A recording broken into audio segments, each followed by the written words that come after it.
I'm gonna ask you a question. Do you remember the Powerpuff Girls? Whether you remember watching the original cartoon, the new one, maybe even the anime, or you just know them as the pop culture icons they become, no matter what, these girls have become a part of all our collective childhoods, spanning generations. But if I'm talking about it, it means I'm gonna turn it into something dark, like them being stuck in a simulation, or being tortured by their father. Well, not today. At least not fully. No, because when going through this entire show, doing many calculations, reading multiple papers, I have found something very interesting. These are not normal girls. They are gods trapped in our mere human flesh, biologically engineered as both a warden and a prisoner, and their strength is like no other. This is my collective research on how the Powerpuff Girls could easily solo all of fiction, kill 99% of Supermans with brute force alone, and how these girls are in a prison of their own pure mind. Let me explain.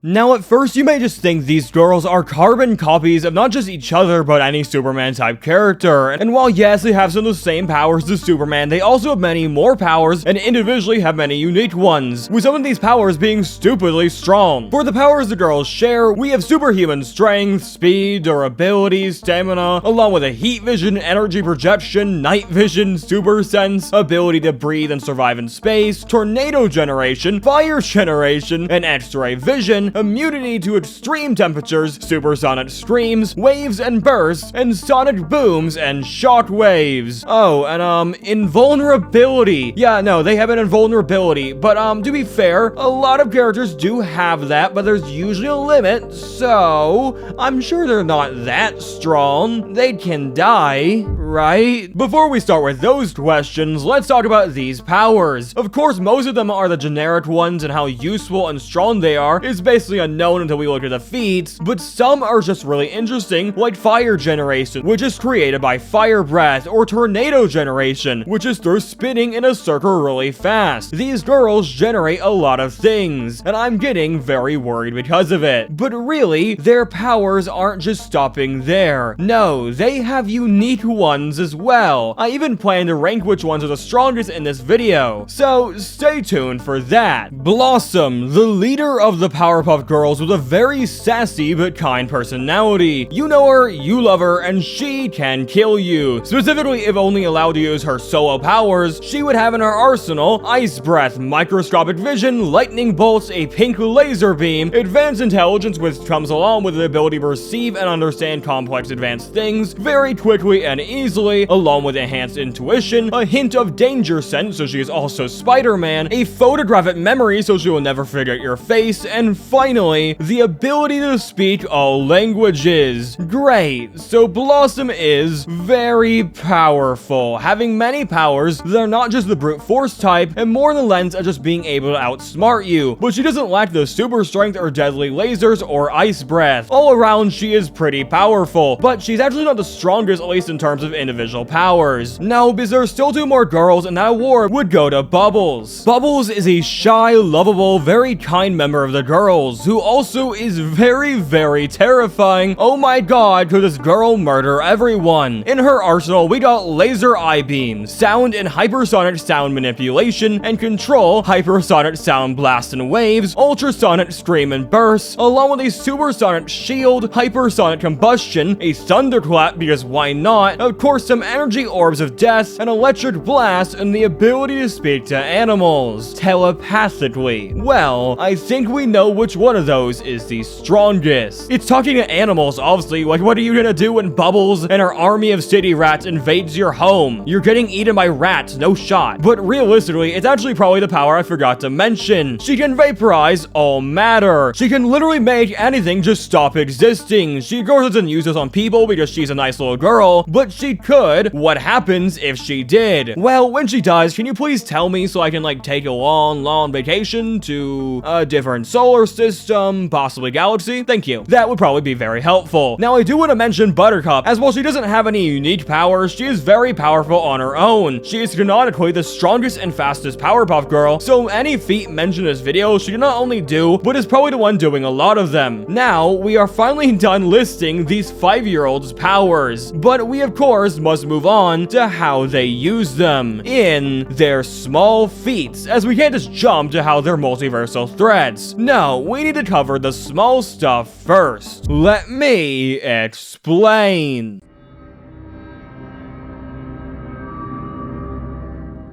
The Powerpuff Girls have many feats and powers like I've listed just now, and they can be separated into 2 categories, or actually 3, but the third one is a secret for now. No, the 2 they can be separated into are small and high tier feats. Now, a small tier feat can really vary for these girls. For example, in strength, they can lift a submarine out of the ocean. They can also grab an entire skyscraper and move it somewhere else. These are both low tier feats. Now today, I'm gonna calculate what these girls would need in terms of power to do these feats and then compare them to someone like Superman. The girls are seen throwing things like buses, planes, cars, even entire ships. All these feats will take a significant amount of strength. Let's do the math on just your average commercial plane. How strong would you need to be to catch one, then throw one the distance of a football field? Well, that would be about 100 meters, which means you need to launch that plane at 31 meters a second, which is 70 miles per hour. That's just how fast the plane would move through the air when thrown. The energy required to perform this feat is a lot. That throw would be about 33 million joules of energy. This is 10,000 times the energy of the strongest punch ever recorded in human history, and would alone be able to disintegrate your average building, and is about 8 kilograms of TNT. But that's just the energy output of the throw itself. To actually produce the force needed to accelerate the plane to move that fast and cross that distance, you need to produce 4 million neutrons of force. Now, the strongest human can only do about 5,000. So yeah, the Powerpuff Girls are millions times stronger than your average human. Oh, and durability wise, to catch that plane, which would be about 30 million neutrons of force on your body, you at the very least would need bones made of steel, as thousands of neutrons could turn you into literal dust. So yeah, that's the first small feat of the day. I am becoming very scared of these children. Now, there are many feats that they have done, and that one wasn't very crazy, and well, I think you probably want something crazier, something really strong, because while yes, that was pretty cool, even Spider-Man could do that. So, let's get into another actually impressive feat that's still, you know, small tier. This feat would be found in durability. These girls are insanely durable, really. They can survive so many horrible things without a scratch on them. From being so bulletproof they let robbers unload their entire machine guns at them without flinching, to surviving blows from skyscraper-sized monsters. Like, these girls have been beaten by creatures only comparable to Godzilla or King Kong, and they just laugh it off. There are monsters in this show that are able to level cities, and Buttercup is able to easily survive without a scratch on her punch after punch. That alone is like surviving literal nukes or earthquakes being localized into a single blast as a 5-year-old, and she smiles with glee. If that isn't enough for you, then there is actually a time when the girls survive actual nukes, as the mayor of Townsville launches hundreds of missiles at them, able to level cities, and they survive without a scratch yet again. Oh, and to top off our durability section of our low tier feats, they are acid proof. I'm not really surprised by that. They can survive literal nukes and Godzilla monsters, but hey, if they fall in a vat of acid, they'll be all okay. Now, at this point of the video, we have probably mentioned every low tier feat that is strictly strength and durability based, but again, they have a bunch of powers. So I'll run through a bunch of feats, but only if they're interesting. The girls also have a heat vision based attack, which they have very good control over, more than even Superman, with Bubbles being able to change the direction of her beam while it's being fired, literally like Darkseid. Now, all these girls also have an ability called Super Stream, though Bubbles is the only one who really uses it the most. Her best feat with this would be leveling all of downtown with just an ultrasonic yell, and using her supersonic scream to push back a giant robot through 2 literal skyscrapers. This robot is at least the size of 2 or 3 skyscrapers itself in width, and the height of at least 1.5. Using these dimensions with a very conservative estimate reinforcement and assuming the materials of the robot, we can figure out some math with how much the stream would need to be in force and pressure. As sound is actually a horrible way to apply force to, well, anything, the force needed would be equivalent to hundreds of tons of TNT. This all comes down to this screech being at least 400 decibels loud, which is hundreds of times the Earth's atmosphere's limit, crossing over into what would be called a pressurized weapon and producing the equivalent of a nuclear blast. So, yeah, Bubbles is, very, very powerful, along with two other godly Powerpuff Girls. And this is still just the low-tier feats. To finish it off, we got super hearing, with a massive hearing from space to hearing across the planet. And with that, we are ready to move on to the high-tier, ultra-powerful feats of these mini gods. Let me explain.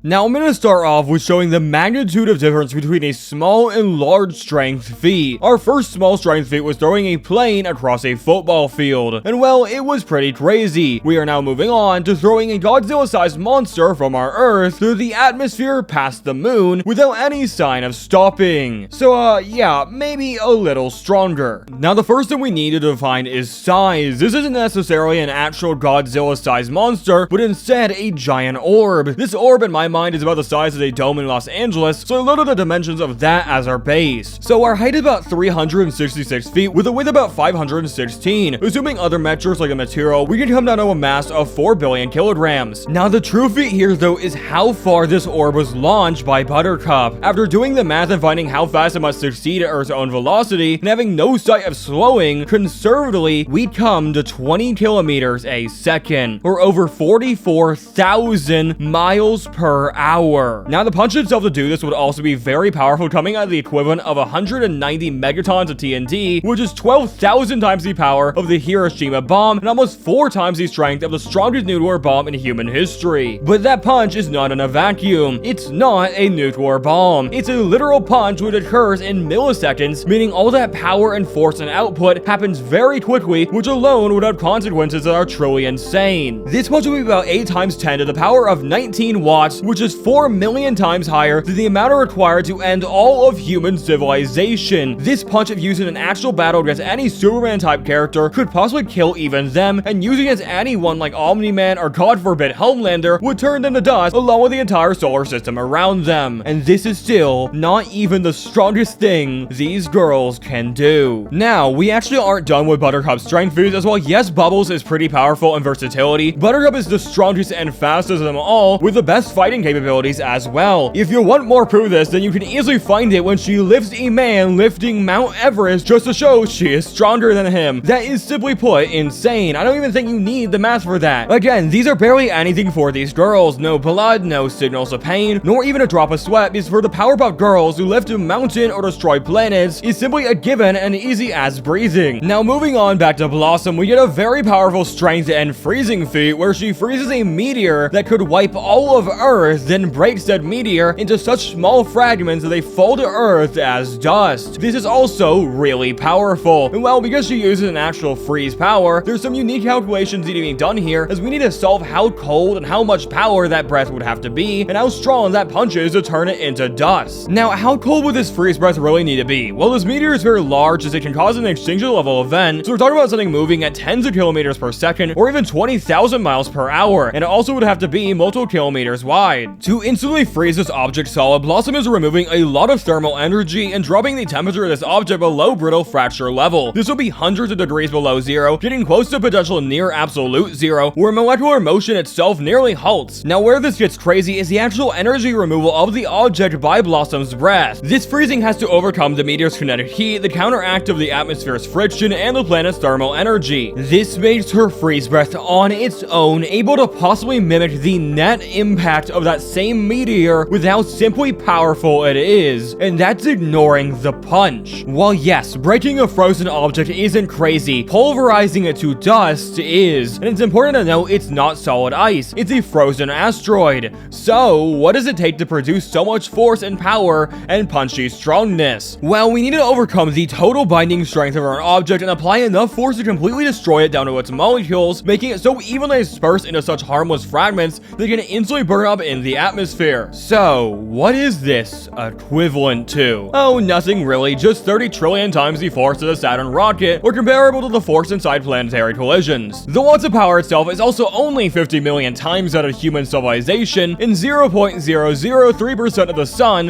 which, while a small number, is the sun. These are also among many strength feats seen in this show, and while most of them are actually just as strong, they're really strong characters. They very much can stand on par with 99% of Superman's in at least film and shows, but they don't just stop in strength. See, the Powerpuff Girls' true power lies not in strength, but in speed, and that speed is beyond that of any other, because oh my god, are these girls fast. But there are some other feats I want to go over first before I break your brain, being their high-level durability feats. For one simple feat, these girls sometimes spar. That means anything they can throw out, they can also survive without a scratch, which includes solar system level destruction. But that isn't as cool as, say, surviving a solar flare. See, in an episode where there's a solar flare set to destroy the planet if not stopped, the Powerpuff Girls, well, stop it. This is actually not even possible, as solar flares aren't that powerful, but in universe, maybe they have just really bad ones. It really only makes the feat more crazy than not. The joule output to destroy the Earth would need at least 2.34 times 10 to the power of 32 joules, which is the same as 50 trillion megatons of TNT, or 6 days worth of the sun's total energy output. This means the durability of the Powerpuff Girls must exceed this number. Now, this solar flare is again infinitely stronger than a real solar flare, and on par with just sitting in the sun's core, it would take the girls surviving millions of kelvins all at once. And due to the time and how the girls are absorbing all of the flare, they are simply put surviving numbers that I can barely understand here. This would make the Powerpuff Girls at least 10 to the power of 15 times the average human's durability, which is 15 zeros. The Powerpuff Girls are so durable with just this feat alone, making them able to survive every nuclear bomb on our entire planet millions of times all at once. They could probably sit inside a literal nuclear reactor, survive the Death Star, and again, this is all without a drop of blood or even a mark on them. But this isn't nearly their strongest durability feat, as the truly strongest and most durable moment for these girls is when one survives without a scratch on them, being punched through the entire crust and core of the Earth, ending up on the other side. They are also punched by another Powerpuff Girl when being mind controlled. This punch alone in strength is crazy, as at minimum it would be twice the joules of the kinetic energy that killed the dinosaurs and would overcome the Earth's own gravitational binding. This means the Powerpuff Girls can also dish out punches able to destroy entire planets. But the stronger feat here is how they also can survive that without a scratch. To survive that punch without any damage would need your body be as durable and condensed as the structure of a neutron star and be able to survive heats that you would get at the core of the sun, ignoring the fact you would also be surviving the core of the Earth. You'd also be put under trillions of G-force energy, which the average person can only survive about 5. Your body must act as a truly rigid force, unable to bend, with no weak points, which no thing in our known universe could even do. This is truly one of the greatest durability feats you can have, putting them more durable than any Viltrumite, as not even they can survive something like this, while a Powerpuff Girl can do it without a single speck of damage on them at 5 years old. And well, I could list other feats and go deep into math, but you get it. These girls are very strong, very durable, and have very powerful high-tier extra powers like laser beams that could destroy continents and Earth-destroying freeze breath. But that isn't their truly strongest superpower. No, that again is all in their speed, because speed is the area that these girls are truly astronomically beyond human calculation. Let me explain. The girls all can fly at very fast speeds, able to cross the entire city in seconds, having reaction speed in the light speed, and fly to the sun in seconds as well. This sun-related feat, I think, is actually one of the more interesting ones. The fly from the Earth to the sun in about 3 seconds is 166 times the speed of light. For a less impressive feat, but still crazy, these girls have done Santa's job for him and delivered all the presents in the world to every house in a single night. While only being 3% of light speed, it's incredibly impressive they were able to keep it up for all night, and it shows that they have some form of flash time or the ability to perceive reality slower, even if they are moving at high speeds. Another smaller but still helpful feat is a bubble can run around the entire planet in 4 seconds without trying. Now again, the sun feat is still astronomically faster, but I wanted to give you some base before we did the truly greatest speed feat, because oh my god, are you not ready? The Powerpuff Girls have traveled through time, both going forward and backwards in time, all in the same day. One literally unintentionally, and to prove it wasn't an outlier, again and very much intentionally. How did they do this? They accidentally flew so fast, so much faster than light, it became unmeasurable, breaking a portal into space and time and warping themselves 50 years into the future. A world where him, the show's true devil-like villain, rules, as the Powerpuff Girls had been gone for 50 years, and in that same episode, they went back 50 years to their timeline like it was nothing. This is a feat that I can simply not measure. They move so much faster than light speed that it's even a joke to try to put a number on it. Even Superman, when he time travels, acts as a phantom in the world he is unable to change, versus the Powerpuff Girls, who can move so fast they simply can go anywhere in time and do anything they want. Doing the math here, though, does lead to some insane numbers. To travel through time like this in seconds and build the speed to do it in milliseconds would let you travel the observable universe in minutes, as the girls seem to have no limit in their energy and can just keep going. And because they did open a portal through space and time, they effectively could recreate the Big Bang in terms of energy that they output with its reality warping feat. And you may say, oh, but the Flash can do that. But the difference is he uses the Speed Force. He has the actual ability to time travel. It's factored into the reality of their universe, while this is using our real world physics and simply breaking it by flying so fast. There is no Speed Force here, only their speed. Speed so fast it breaks all defined rules of human existence. Their punches would destroy the universe, and no being can produce energy at that level and speed. The fact that they even have mass itself would redefine the strength to an undefinable, unreadable, infinite number, as the force they could produce would alone destroy everything in their path. These girls are gods, infinitely powerful beings, warping space and time, and they're not even past the age of 5. I am truly scared of the Powerpuff Girls. If you aren't, well, there is one thing left to cover. Their feats that are not measurable by math or reason, but only observable in awe and terror. For the Powerpuff Girls, do not stop at reality-breaking strength or speed.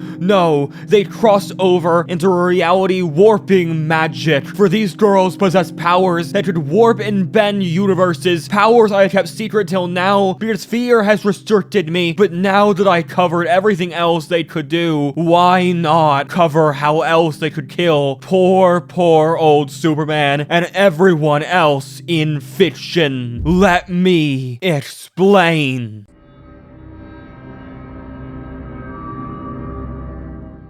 Okay, so I teased this of course multiple times throughout this video, but yeah, the girls are not just Superman copycats. No, they have many other gifts that are beyond the usual strong character archetype, fitting in both Superman type roles, but also reality warpers as well. For a low tier power that I chose to hide was cloning. The Powerpuff Girls can simply put, clone themselves endlessly, like they have no limit. That is very scary, because these clones are not less powerful, meaning you could have an army of these Powerpuff Girls all destroying the universe, or multiverse even, by simply using a power they casually have. Now that is also small potatoes in comparison to an actual reality warping magical power the girls have, being dream control. In the episode Dream Scheme, the Sandman puts the entire planet asleep by accidentally falling asleep himself. This includes the Powerpuff Girls, but they are a little different. Somehow they lucidly control their dreams and go into a shared dream world where they then as a group can invade Sandman's dream and warp them into nightmares that wakes them up. So yeah, they can torture a literal dream god with dream manipulation powers. At 5 years old, this power even comes back where they use it against him, the literal devil, finding him in his dreams even though he put them in their dream nightmares originally. So this is a power that is definitely canon. But it isn't the truly reality warping power I made this segment for. No, that would be their energy, imagination, creation powers. The Powerpuff Girls in the newest show have used a new power where they can create constructs out of energy based on anything they imagine, like a literal Green Lantern. These constructs are very powerful and sometimes indestructible almost, and in comparison could rival a Green Lantern. These powers are not even limited to the new series though, as in the original series they used imagination powers to create an imaginary friend that could fight for them. This shows multiple examples across Powerpuff media of these girls turning constructs of their mind into physical beings to fight. And if that's not terrifying enough, they literally have an episode of the original series where they straight straight up do magic. Like magic. The girls are supposedly killed by a villain, but somehow they suddenly appear, switching places where they previously were, and confusing even the narrator. And when asked how they did it, they just said, "It's magic, silly." What does that mean? But even with all that, all their powerful physical feats, imagination-based creation, cloning, you still will probably fight me and go to the comments with some powerful anime character or some ultra version of Superman who destroys all the Omniverse. But I have one single thing that truly puts them above all of these characters, that makes these girls the truest, greatest of all of fiction. Because, well, yes, their strength may be limited, even though that limit is very high to the point I do think 99% of Supermans in fiction would be murdered horribly by them. Of course, there are characters who they can't just physically be, but that isn't the only way they can win a fight. No, the fact is, the Powerpuff Girls are engineered to be the purest, happiest, most convincing, really, girls in existence. They can warm the hearts of anyone they need to, convince any villain they fight to, well, not fight them, because they are engineered biologically to win, either by brute strength or by the power of being cute and kind. Even the devil can't truly win against them, because how would he win against such powerful forces of nature? But that does bring me to a new question. After all this power scaling and listing of feats of math, why? Why are they so strong? Why are they engineered to be so kind? And why are they forced to fight such dangerous villains, such as a demonic force of evil akin to the devil himself? Something is off here, and after watching the show for the power scaling, I think I may have found it. It all comes down to him and the girls, and how their world is a prison, not for them but him, and they are his wardens, but in return are their own prisoners, and how that prison is a loop that will keep on running till the end of time, because without it, there is no time to get to, as he will rule. Let me explain.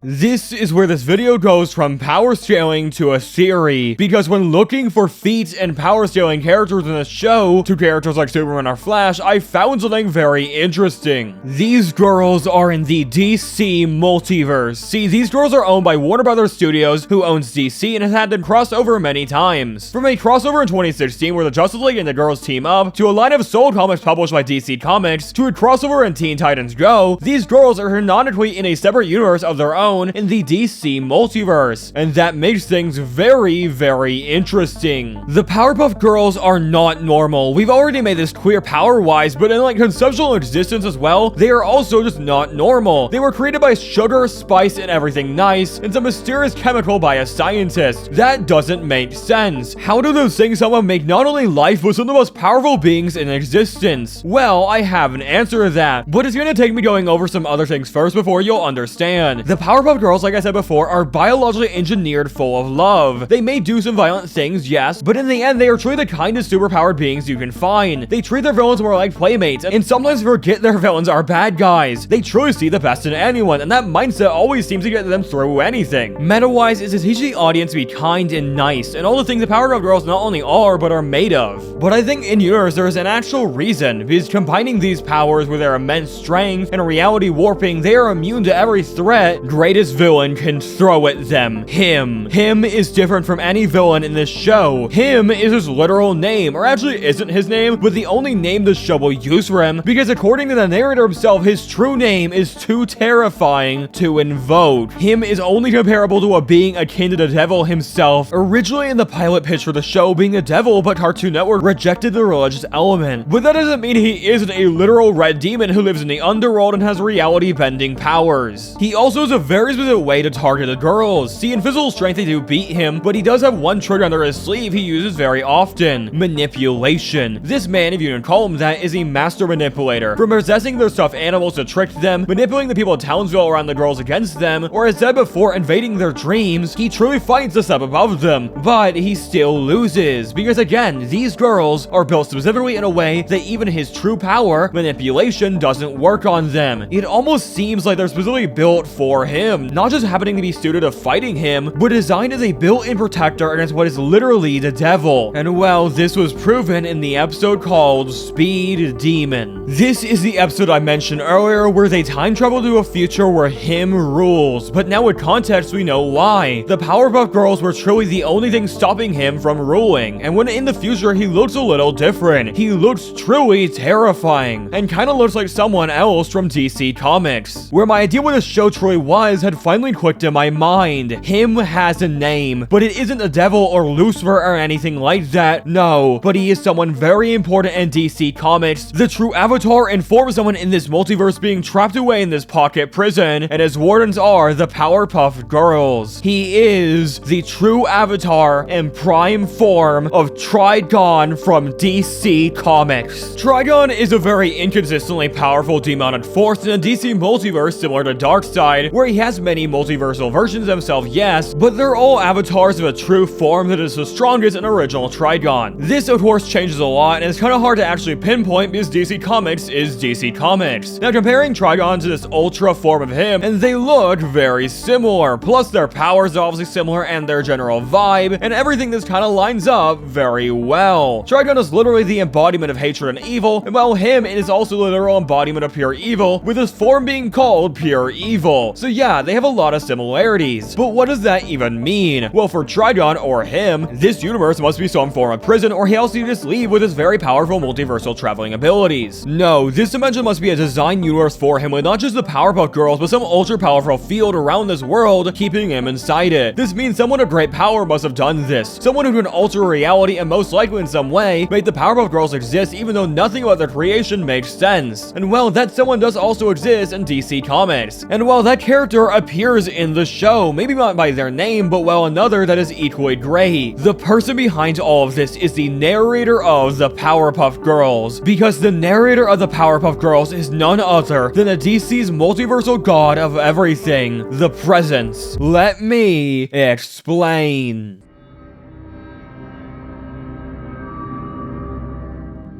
This is the narrator of the Powerpuff Girls, appearing in almost all of the media and in the sequel series, actually physically appearing 2 times, where we actually see what he looks like. He has complete power of those worlds, sees above it, and can even communicate to the Powerpuff Girls, which also gives him possible fourth wall breaking powers, but I've already made a very similar video to that, so I stayed away from such. No, this man is just basically the world's god, and well, he looks like a very specific character in DC Comics, the Presence, or at least an aspect of him. The Presence is a ultra-powerful Abrahamic god stand-in for the DC multiverse, who sometimes even represents the writers of the comics. He has appeared as an old man, as a godly hand above space and time, or sometimes as a disembodied voice. 2 of those are things the narrator also has appeared as, mostly being a voice, but also sometimes a man who looks very similar to the Presence. He of course also has godly powers, and while not having crazy feats, he doesn't really need to, as he's an outside force of infinite power even in the Powerpuff Girls show. This all leads to my theory. The Presence traps the true form of Trigon in this pocket universe is really more of a prison filled with sunshines and rainbows, and more importantly, 3 ultra powerful godly beings who, instead of wanting to just fight him, who love hugs and kindness and fighting him. But I think he made one mistake here. He made them too powerful. Simply put, there was a time in the show when the Powerpuff Girls beat him up. This makes them so strong they can actually harm the Presence. So the question is, what can't they do? Sure, they have limits, but those limits are slowly seeming to be of their own will and can be changed in war based on need. And while their mental ones at first were foolproof, could always not work, and if that happens, nobody is safe. Because these girls are the strongest, most powerful beings in all of fiction. There is nothing they can't do, no being they can't slaughter, and really, without the restrictions their own mind puts on them, there is no telling what they won't do.